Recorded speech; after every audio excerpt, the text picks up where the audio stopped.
होंदी है, फिर ही कोई कबीर, कोई धन्ना जट, कोई मीरा माई, कोई फरीद, कोई बुल्ले शाह पैदा होंदा है पृथ्वी ते।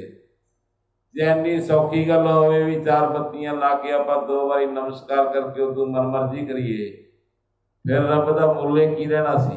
फिर रब किवें हुंदा? कबीर जी कहते ने, कबीरा खड़ा बाजार में ले लू काठी हाथ, जो घर वाले अपना चलो हमारे साथ। आ मेरा मैं करते जिहड़ा पैसे बाहर ना पैंदा है, भुल जानी पैंदी है सारी गल। मैंने सुनिया कहंदे एक बाबे लवे एक चौधरी बग्या, चौधरी नूं कम वध हुंदे ने। बाबे नूं कहण लग्या टाइम मेरे लिए घट है बाबा, मैनू बस एक रात च रब मिल जे, कोई यही जी जुगती दस दे, एक रात च मिल जे, एक रात होवे, ज्यादा टाइम नहीं। बाबे ने कहा रात तो बहुत वड्डी हुंदी है, ये तो मिनटां सकिंटां दी गल है। उसने कहा अच्छा फिर छेती दसो गुरु मंत्र, मैं ताजी ताजी माला लेके आया भेवे तो। कहने जी उन्होंने क्या बस गुरु मंत्र की राम राम राम राम राम राम करी जा बस बैठा। जे सारी रात जच के लाती तो रब आजूगा की गल है? वो किहड़ा कोई दूर है, ना उसका किराया लगता है, ना उन्हें कोई पासपोर्ट बनाना है, ना उन्होंने किसी साधन की लोड़ है भी चढ़ के आना पऊगा। वो किते भी है, जिथे भी तुसी महसूस करोगे वत्थी। कहता अच्छा बस यही करना है? कहते हाँ हाँ बस यही करना है। जा मेरा आशीर्वाद तेरे नाल है, जाके एक बैठक दे विच बैठ जा, पानी की गड़बी रख ली और मंड जी फिर परमात्मा नूं याद कर। कहते जो चल पिया किलोमीटर आ गया सी, किलोमीटर होर सी दूर पिंड। कहते बाबे पीछे दौड़ते आ रहे ने, उन्हें देखा पीछे मुड़ के बाबे ये दौड़ी क्यों आते ने मेरे पर? मंत्र देता उन्होंने, कम तो हुण मेरा रह गया। बाबिया की उडीक की, बाबे आके कहते मैं तेनों मंत्र तो देता परंतु एक मर्यादा भी निभानी है। उसने क्या मर्यादा की है? बस इको ही नहीं मैं कि जब तू राम राम कहे तेरे बांदर जाद नहीं आना चाहिए। जे बांदर जाद आ गया फिर तेरी माला खंडित। बस राम राम कहना है, बांदर जाद नहीं आना चाहिए, बस तेनू रब मिल ही पिया। फिर कहना कोई गल नहीं जी, बांदर किवें जाद आ जाऊगा? नहीं आ सकता। एक ही काम करना है, मैं दिल नाल करूंगा वधिया ढंग नाल। कहते वो शाम को माला लेके बैठ गया, चंगी तैयारी करके भी कल नूं तां रब नूं जफ्फी पा के बाहरे कढ लांगे कमरे चों, पूरी ईमानदारियां करांगे। कहते जो माला लेके बैठ गया, जदों दे गुरु मंत्र याद आया नाल दी नाल वो नियम भी याद आ गया बांदरा। जदों बांदरा नियम याद आ गया तो फिर बांदर भी याद आ गया भाई। वो माला फड़ते ही बांदर याद आ गया। फिर उसने सोचा बांदर नूं याद नहीं करना, जिन्ना वो सोचता है उन्नी बांदर ज्यादा रहा उससे। माला उस तो 2 मणके भी नहीं फिरे, बांदर आले दुआले उससे। 4 बजे जाके बाबे दे पैरों च माला भुगा के मारी और कहा रहन दे बाबा, रब की लोड़ नहीं, नहीं ठीक हाँ। उसने क्या की गल होई, मिलिया नहीं रब? कहते रब तो मिल जाता परंतु ये बांदर ने नहीं मिलन दिता। रब की गल छोड़े, एक बांदर नवा आ गया। आप राम राम तो करते हैं परंतु परिवार रूपी बांदर है जो अपने नाल ध्यान उधरे होंगे अपना ज्यादा। जिस समय तक आदमी अपने चित्त दे विचों परिवार नूं विदा नहीं करता, खाली नहीं करता, उथे रब दे लई खाली स्थान नहीं बनाउंदा, उस समय तक नहीं कुछ होंदा। मैं नहीं कहता भी परिवार नूं छड्ड दो, मैं कहना परिवार दे विच मैं मेरा ना देखो, सिर्फ परमात्मा देखो। सब परिवार कोई 2-4 कंधा दे विचाले ना देखो, इस सृष्टि दे विच ही परिवार देखो। कंधा कड्ढण वाला पट नहीं हो गए।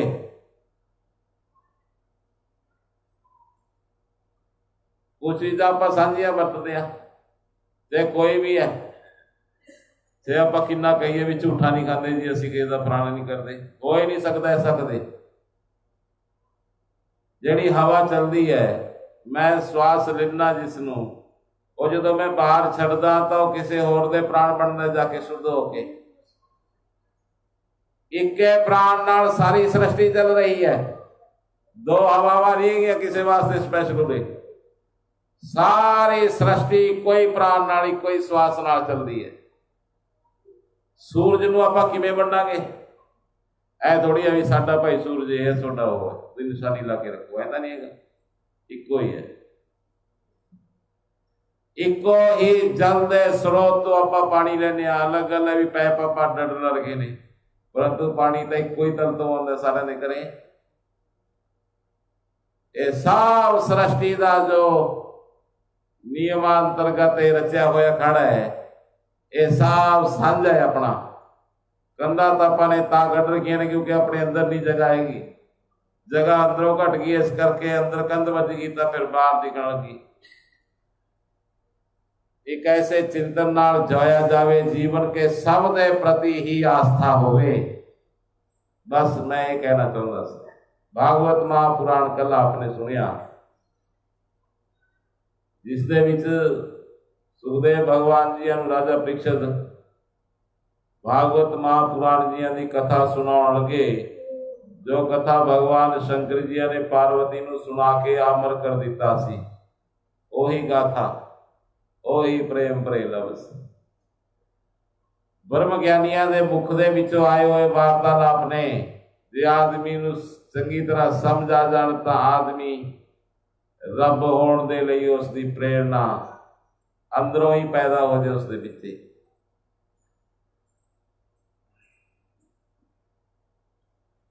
महापुरुषे कहते ने, भगवान श्री सुखदेव महाराज जी ने सृष्टि की सिरजना तो पहला उसनूं समय बारे दस्या।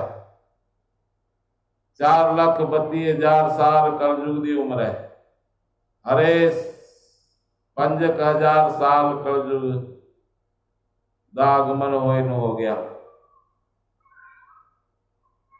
मेरे कहने का अर्थ है 8,64,000 साल द्वापर युग की उम्र है।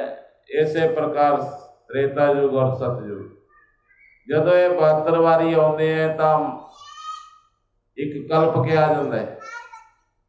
कल्प का अर्थ है कि ब्रह्मा का एक दिन, जदों ब्रह्मा जी दिन पूरा होंदा है तो सृष्टि दे विच महाप्रलय की स्थिति पैदा होती है।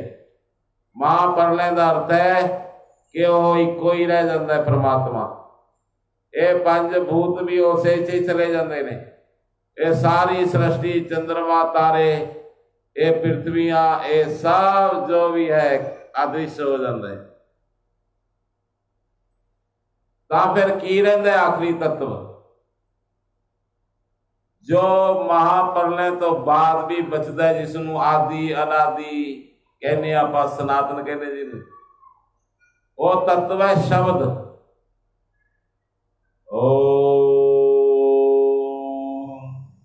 ये शब्द आकाश दे विच गूंजदा सिर्फ। ऐसे शब्द तो सारी सृष्टि की भी उत्पत्ति होती है। सारी सृष्टि ओम तो ही प्रकट होती है, अक्षर तो। कोई उन्होंने एक ओंकार कहता है, कोई आमीन कहता है, कोई ओमीन कहता है। भाषा भाषा में अंतर है।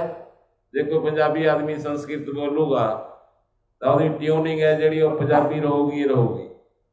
जे हरियाणवी लोग हिंदी बोलणगे तो उन्होंने ट्यूनिंग है जी हरियाणवी भाषा की, वो हिंदी च मिली रहूगी। क्षेत्रीय गुण नहीं दिया गया जा सकता, क्योंकि बचपन जिथे गुजारे आदमी ने टाइम, वो टाइम बहुत अनमुला होंदा है। वो भाषा, वो लोग, वो हवावां, वो दिशावां सब कैच करता है। 7 साल तक बच्चा, ਉਹਦੀ ट्यूनिंग एक सैट हो जाती है 7 साल। इस करके मेरे कहने का अर्थ है ओ मेरा एक ओंकार दे विच फर्क नहीं हैगा, सिर्फ ट्यूनिंग का फर्क है। भाषा या जिसनों कहा गया वो ही तत्व है, आखिरी सनातन और ओम। महापुरुष कहते ने ओ शब्द गूंज रहा सी उस तो जल पैदा होया, पंजे तत्व प्रगट होए शब्द तो ही। ये अपना शरीर है जो पंज तत्वां नाल बनिया होया है। ਇਹਦੇ ਵਿੱਚ ਮਿੱਟੀ ਦਾ ਭਾਗ है, पानी ਇਹਦੇ ਵਿੱਚ अग्नि है, आकाश है, ये सारे पंज तत्व व्यापक ने। इसदे विच हवा भी इसदे विच है। ग्रंथ कहते ने सारे ओम तो पैदा होए। जल दे विच बहुत वड्डा मंथन होया, मानो जिवें माता दुੱਧ रिड़कदी हुंदी है घर दे विच, अईओ जल दा मंथन होया, उत्थे कांडा पैदा होया बहुत वड्डा।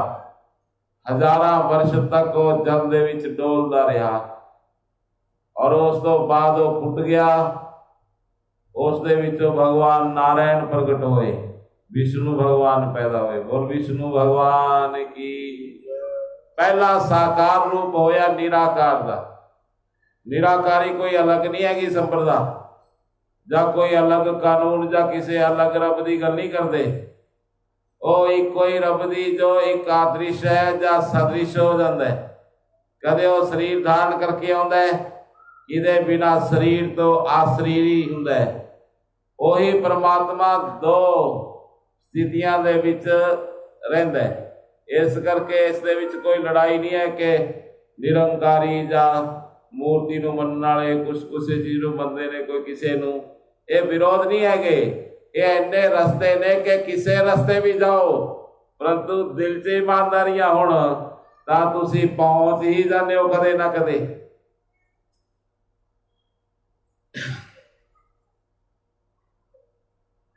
महापुरुष कहंदे है भागवत महापुराण दे विच, कहंदे नीला वर्ण सी भगवान दा, सुंदर नाक,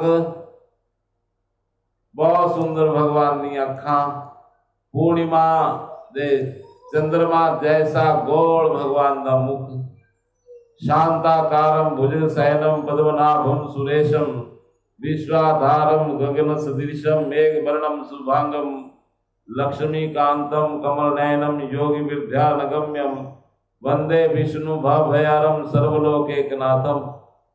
कहंदे शांताकार चतुर्भुजावां दे विच शेष शैया दे उपर भगवान आंखां बंद करके मानो सायन दी मुद्रा दे विच ने। लक्ष्मी उन्हां दे चरण दवा रही है। कुछ समय तो बाद भगवान विष्णु जियां दी नाभि चों मानो जिथों बच्चा जन्म तो पहला श्वास लैंदा है, उस जगह तो उत्थे अपना केंद्र है। जो कोई ध्यान च जाता है योग राही आदमी, तो उसनों केंद्र के दर्शन होंदे ने। मूलाधार तो उपरले पासे वो चक्कर का अनुभव हुंदा है योगी लोगों नूं।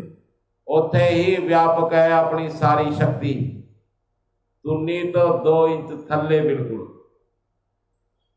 जे कोई चीज़ उठानी होवे आपां ने भारी, तो आपां साह बंद करके उत्थे चोट करनी पैंदी है श्वास की, उन्नी की शक्ति शरीर अर्जित कर लैंदे अंदरों। ऐ नहीं है भी आपां ही चक लांगे, उसकी तैयारी करनी पैंदी है अंदर, आपां नूं चाहे पता होवे ना होवे। शरीर तैयारी कर लैंदा है, श्वास अंदर खिंच के पूरी चोट करता है उस केंद्र से, उतों शक्ति हुंदी है, तो फिर कोई थैला उठा के चक के चल पैंदा है। वो शक्ति नाल अंदरों ही अपने अंदर बहुत शक्तियां ने। कुछ शक्तियां का शरीर अभ्यास कर चुका है, कुछ शक्तियां अपने ध्यान नाल जुड़िया हुई ने जो आपां मिल नहीं रही, क्योंकि आप ध्यान दे लई हले कोई कोशिशा नहीं करिया, ना ही कोई खोजा करिया, ना ही कोई हले ध्यान है इस गल वल। प्राकृतिगत जो शरीर का अभ्यास है वही शक्तियां आपां मिल रही ने। उसे सीमित शक्तियां नाल आपां जा रहे हैं लोग। भागवत महापुराण जियां दे विच कहा गया है, कहते उस नाभि दे विचों कमल दी कली पैदा हुई और नाल आकाश वल चल पी। जल दे बिजली लंघदे होए हजारां वर्ष की यात्रा करके उसने जल की सतह के उपर अपन पंखड़ियां नूं बिखेर दिता। जदों कमल मुस्कुराया, मानो खिलिया जदों कमल, उस दे विचों ब्रह्मा जी पैदा हो गए। बोल विष्णु भगवान की जय। तो चंगी तरह बुलाया करो भाई। 3 ਵਜੇ कथा ताइयों रखी जाती है ਆਪਾਂ ताकि चाह चू पी के तुम चंगी तरह ठंडे टी हो के आ जा करो। चाह पी हुई है तो फिर जय करा तो सुनना ही चाहिए। जय बुलाने का अर्थ है कि मन च किते गया होवे वो भी आ जाता है। जो उच्ची बुलावांगे तो अपने शरीर का पूरा तंदुरुस्ती। जय का अर्थ होंगे विजय। जो परमात्मा की विजय होगी तो आपको भी कुछ ना कुछ तो मिलूगी वो चो। जो रब जीतणगे तो आप भी नाले। हाँ हाँ हाँ जरूर मिलेगा जे, जरूर मिलेगा जे उच्ची बुलाओगे तो। गो कृष्ण चंद्र भगवान की। भागवत महापुराण जियां दे विच कहा गया है जे तुसी किते जगराते दे विच हुंदे हुण तक तां घट्टो घट्ट 150 वारी जय बुलवा लैंदे हो धक्के नाल। अज तो एक अद्धी बारी मसा कहने हो तो चंगी तरह बुलानी चाहिए आपां। सो भागवत महापुराण जी का लेख है। कहते ब्रह्मा जी नूं भी अपना ज्ञान नहीं सी कि मैं कौन हाँ, कितों आया और मेरा अस्तित्व की है। कहते ब्रह्मा जी हौली हौली चल पे उस नाल दे विच ही भी देखिए तो भी की है सिस्टम, कितों आया मैं। 1000 वर्ष लंघण तो बाद कहते भगवान विष्णु देखे उन्होंने। विष्णु भगवान कह लगे आओ पुत्र कैसे आने होए। ब्रह्मा जी ने कहा मैं बूढ़ा आदमी, मेरे तड़ा चाटा और तू बोले नवा जवाक। मैं तेरा पुत्र किमें लगदा? मैनू लगदा तू मेरा पुत्र है। इस गल दे उपर दोवां दी आपस में इस गल ते विचार हो गया भी पता तो लगे भी कौन किहदा पुत्र है। जदों लड़ाई शुरू हो गई उत्थे शब्द होया, नाद होया। ग्रंथ कहते ने उस नाद नूं सुन के दोनों ने हथ जोड़ ले। उत्थे भगवान शंकर का लिंग प्रगट होया जिन्हों आपां शिवलिंग कहने। शिवलिंग का अर्थ मूर्ति पूजा नहीं है। शिवलिंग का अर्थ है एक जोत। जे आप कहीए तो थोड़े जे शब्दों च समझाइए गल नूं तां ऐ है जिवें एक माता दे पेट दे विच सिर्फ 1 महीने का बच्चा हुंदा है। हले उहदे कोई अंग चिन्ह नहीं बने हुए, सिर्फ वो पिंड रूप है। ना वो पुरुष है, ना वो स्त्री है, ना वो निपुंसक है। सिर्फ एक ऊर्जा शक्ति है मतलब उसके विच, परंतु एक छोटी जी मात्रा च है। जदों भगवान निराकार सी, साकार होने वास्ते पहला शिवलिंग प्रगट होया। मानो बच्चा जदों नहीं सी माता दे गर्भ दे विच होण तो पहला उसकी आकृति सी जो पिंड रूप सी, शिवलिंग जैसी हुंदी है। मेरे कहण दा अर्थ है सृष्टि का मूल है शिवलिंग। ये निराकार और साकार दे विचार की स्थिति है जिथे निर्विकल्पिक समाधि घटित हुंदी है। वेदांत अनुसार भागवत महापुराण जियां दे विच कहा गया है। कहते दोनों ही उसकी खोज करने वास्ते चल पे। ब्रह्मा जी उपरली तरफ और विष्णु जी निचली तरफ भी ਇਹਦਾ पता करिए किथे तक और शोर है इसका। आखिरी ऊंचाई किथे है पता करके आई। जेड़ा पता करके आ गया वही वड्डा होगा। कहते ब्रह्मा जी 1000 वर्ष ऊपर की यात्रा करते रहे परंतु कुछ नहीं पता लग्या। एक गौ और एक केतकी का पुष्प, ये दो उसने आकाश मंडल दे विच देखे। ब्रह्मा जी ने गौ और पुष्प नूं मना लिया यह गल ते भी तुसी मैनू बड़ा घोषित करने वास्ते कह दियो भी ये लिंग दा मैं आखिरी ऊंचाई देख के आया। वापस मुड़िया रस्ते चो ही ब्रह्मा जी लैके उन्होंने नाले गवाह भगवान विष्णु ने आके कहा तू मेरा पुत्र है क्योंकि मैं देख आया आखिरी शिखर। दो गवाह भी नाल लेके आया। गौ बल देखा विष्णु भगवान जी ने। गौ ने सिर हां दे विच हिलाया भी देख आया परंतु पूंछ सी जो उन्होंने ना दे विच भी नहीं, झूठ बोलता रहता। इस करके गौ दी जो दान दक्षिणा दी जाती है उसनों पूछ थोपड़ के दिता जाता है, उसनों परम पवित्र मनाया जाता है। ग्रंथ ਇਹ ਗੱਲ ਕਹਿੰਦੇ ਨੇ, ਕਹਿੰਦੇ ਉਸ ਸਮੇਂ केतकी पुष्प ਨੂੰ भी भगवान शंकर ने श्राप दिता कि तेनू मेरी और भगवान विष्णु की पूजा दे भी शामिल नहीं कराया जाऊगा। ग्रंथ कहते ने ब्रह्मा जी ਨੂੰ ਇਹੀ ਜਿਹੀਆਂ ਸਥਿਤੀਆਂ ਦੇ ਵਿੱਚ ਦੇਖ ਕੇ भगवान शंकर जो निराकार ने वो कहन लगे कि जाओ तप करो, उस तो बाद जो ज्ञान अर्जित होगा उस अनुसार अगे सृष्टि की सिरजना करो। ग्रंथ कहते ने ब्रह्मा जी ने आके हजारां वर्ष फिर तप किया, फिर उसके मुख दे विचों 4 वेद पैदा हो गए, ऋग्वेद, यजुर्वेद, सामवेद और अथर्ववेद। ये चारों ही वेद पैदा हुए। महापुरुष कहते ने चारों ही वेदां दे विच जो उसनूं मिलिया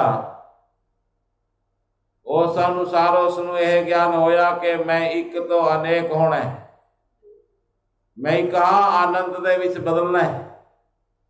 इस करके ब्रह्मा जी के शरीर चो पहले 4 मानस पुत्र पैदा हुए, सनक, सनंदन, सनातन और संत कुमार जी। चारे पुत्र चंद्रमा जैसे सुंदर प्रकाश युक्त। ब्रह्मा जी दे अगे हाथ जोड़ के कहते पिताजी सानू यह वरदान दिओ कि असी सिर्फ 4 सालां दी अवस्था दे रहीए, ऐदू बड़े ना होइए कदे। ब्रह्मा जी ने इस गल ते गुस्सा आया, क्योंकि कोई भी पिता नहीं चाहता कि मेरा पुत्र सिर्फ 4 साल ही रहे। मां नूं तां बहुत काली हुंदी है, जो 10वीं 11वीं च हो जाए मां उंगलियां ते साल गिन लग जाती है भी 3-4 साल रह गए और नूं आ जाऊगी, छम छम करती चलिया करूगी, मैं मंजे ते बैठी रहा करूँ।